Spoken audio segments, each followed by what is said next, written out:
In lesson 2.9, we're going to be applying percents into real world situations. Two very common percent applications are commission and interest. So hopefully by the end of this lesson, you will be able to calculate commission and interest using your knowledge of percents and also be able to estimate with percents. So what is commission? Commission is money paid to a person for making a sale. Try to think of 3 examples of jobs that receive commission, and then also try to think about some pros and cons of having a commission-based job. I would just say pause the video for like 1 to 2 minutes, write in some ideas there, and then we'll talk about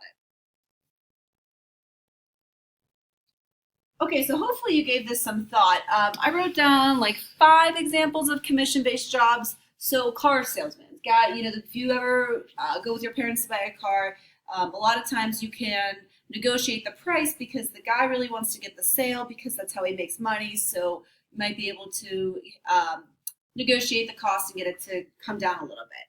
High-end retail stores like Coach, if you go buy a Coach purse from the Coach store, they are making commission off of your sale. Real estate brokers, if you buy a house, the realtors are the ones making commission off of the sales. Insurance agents, so the insurance salesmen, and even like financial advisors, they get a percent of your money. So commission is money paid to a person for making a sale. A commission-based job can be wonderful, but it can also have its downfalls. So I would say some pros and cons is that the pay can fluctuate, and I would say that's both a pro and a con. If you're really good at what you do, you can earn a lot of money, or if you're willing to work extra hours, you can earn more money. So if you're in a commission-based job and you're really good at it, you would probably love it because you can earn more money than the other people around you, and some of them feel like they get what they work for. So you're more motivated to work harder because you earn more money, and that's what you're working for. Downfall of this is, if you have a slow season, whether it's you and you have a tough thing to sell and you're just not as good at it, or maybe it's just the economy. People just aren't buying cars or houses as often or as much. Then you could earn very little. So if your job is based mainly on commission, it can be a pro or a con. Often many jobs will give you a set salary, some money, and then you earn commission on top of that, and it's a smaller percent. But the nice thing about that is if you have a slow season, if you don't sell as much in a quarter, you're still going to earn that salary, which is helpful. Okay. Interest is the amount of money charged for borrowing money, or it's money earned when saving or investing in money. So if you open a bank account and you open a savings account, your bank will pay you a very, very small percentage of what you have in your account as like a award for saving your money there. So you can earn it.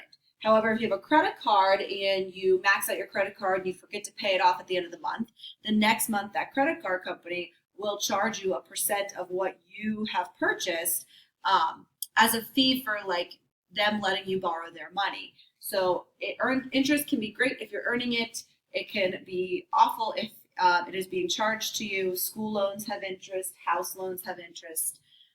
So you typically, take out a loan for big purchases only. The principal is the amount of money borrowed or invested. So you need to know this vocabulary. Make sure you have an understanding of those words. So if a jeweler makes a base salary of $32,000 plus 2.5% commission on his sales, if his sales were $700,000 for the year, find his total pay for the year. So I should just say his sales were $700,000 for the year, find his total pay. He is earning money based off of salary, and he is also earning money based off of commission. So I would write this down.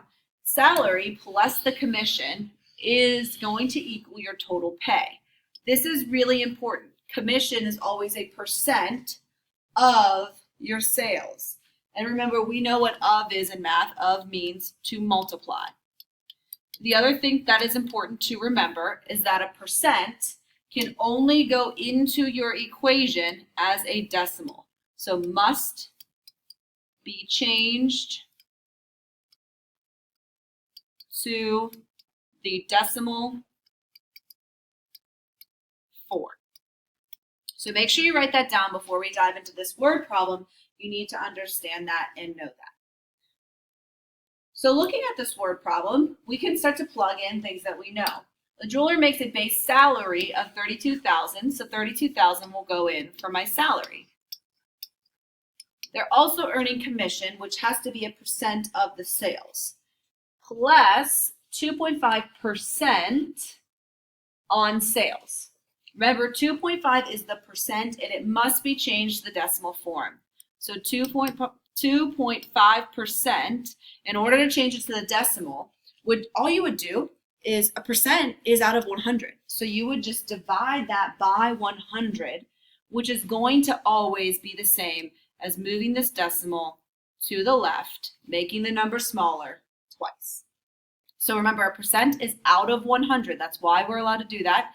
2.5 out of 100 would really come out to 0.25.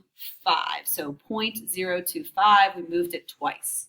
Of means to multiply, so we are going to multiply this by his sales. Sometimes you might be given the sales and you might be finding the total pay. Other times they might give you the total pay and find the sales. So make sure you're reading the problem carefully. It says if his sales were 700,000, so we do know his sales.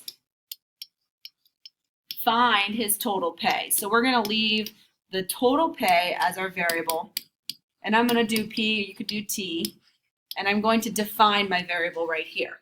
So remember, this is just one example, but I could ask you to find the salary, I could ask you to find the commission rate, I could ask you to find the amount of sales, or I could ask you to find the total pay. So read the problem carefully and substitute in what they give you. That's how you'll figure out what you don't know. All right, so now you can just use your calculator. Multiply before adding because we're just simplifying here. We're not really solving. So if you put this in on your calculator, we would get 32,000 plus, put that in your calculator. I hope I typed it in right. I got 17,500. Then add those two together. You can use your calculator here. I got 49,500. And this stands for P, which is my total pay. I need some units on there. They're making dollars. So $49,500. Remember, that's one example. You could be solving for something different. Talking about interest then, you've seen the simple interest formula. So just to remind you, I stands for interest. P stands for the principal. Remember, that's your starting amount. The rate, R stands for the interest rate. A rate is always given to you as a percent, but you will need to change it to a decimal to put it in to your equation. All right, so remember that it's going to be a percent, but you should change that percent into a decimal when you're putting it into your equation. And then last one is T, and T is time, and time must always be in years. So if they give you the time in like months or days, you will have to convert that to years. All right, so let's try this first example. Find the amount of interest earned after depositing $200 at a rate of 0.55% annually for 6 years. So I like to set up my I, P, R, and T and fill in everything I know, and then I'll figure out what I need to solve for. It says find the amount of interest earned after depositing $200. That's what you are starting with. That is your principal. At a rate of 0.55%, there's my rate, so I can write 0.55%. But remember, you must change this percent to a decimal. Just move that decimal over twice. A percent is out of 100, so we would be dividing this by 100. So it's going over 1, 2. There will be 2 zeros after the decimal now when it goes into your equation. And then annually for 6 years. So we've got the 6 as the time. It's in years, so we're good. So what are we asked to find? We're finding the interest. I equals P, R, T. All you do, guys, is substitute it in. So we're going to leave I as I. We're going to put 200 in for the principal. We're multiplying by the rate, which is 0.0055. And then we're multiplying by the time, which is 6. use your calculator at this point. Go ahead and plug that in. Solve. I got $6.60. So for depositing $200 and leaving it there for 6 years, all you would earn is $6.60. If I asked you how much money is in the account now, you would tell me $206.60, right? Because you would add the interest to the principal. But I didn't ask you for the total here, so that's all your answer is. Try the next interest problem. Pause here and then press play to go over it. Okay, so I'm going to go over this one a little quicker. When we set up our I, our P, our R, and our T, you see here that we know the interest was $63. The principal was $7,000. The rate is what we do not know, so that's going to stay as R. And the time is 3 months. 3 is really out of 12 months in the year, right? So 3 months is equivalent to 1/4 of a year.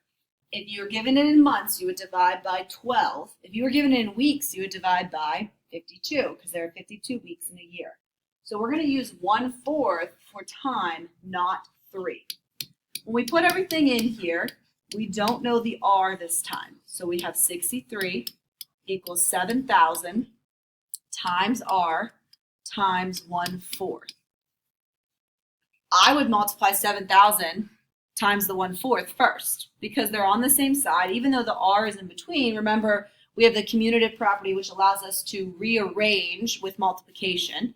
So we can do 7,000 times 1/4 first on your calculator. That gives you 1,750 times R. And now to solve for R, we would divide both sides by that number. This is going to give me a decimal. 0.036 equals R. Since you are asked to solve for the rate, remember your rate needs to now be changed into a percent. If you were changing a percent into a rate, you would divide by 100. You are changing a rate or a decimal into a percent, sorry, so we would multiply by 100. That's just going to move this decimal back over twice to the right, getting larger, and it would be 3.6% as the rate. Okay, so changing a decimal to a percent, you would multiply by 100. Last thing then is thinking about estimating with percents. Remember, if it says to estimate, you can round your total and do common percents that you know. So if I asked you to estimate the tip on a $42.65 bill, I would round that. You can round it to 40, you can round it to 45, but your bill's about, I'm going to say about $40. If you want to find a 15% tip, 15 is hard to work with, but I know that 15 is the same as 10%, and then 5% is just half of 10%. I like 10 because it's easy. Guys, what's 10% of 40? Well, that's just going to be 10.1 times 40, right? So 10% equals $4. Because all I have to do is 40 times 0.1. And then 5% is just half of that. So what's half of 4? 2. Then your 15% tip would be adding those two together. You would tip about $6. Okay, so it's easy to make it 10%, and then you can do 5% if you want 15 by just taking half of that, or if you want 20%, you could double it. Pause, try this last example, and then press play to go over it. Because we were estimating, we might round our bills a different amount, and so your answer might be a little different from mine. I round my bill to about 150. 15% would be 10% plus 5%. 10% is just going to be $15, and 5% is half of that, which would be $7.50. So my 15% tip would be $22.50. If I did a 20% tip, I would just take my 10% and multiply it by 2. So 10% was $15, multiplied by 2, and I would be tipping $30. If your answer is around there, you probably are okay with estimating.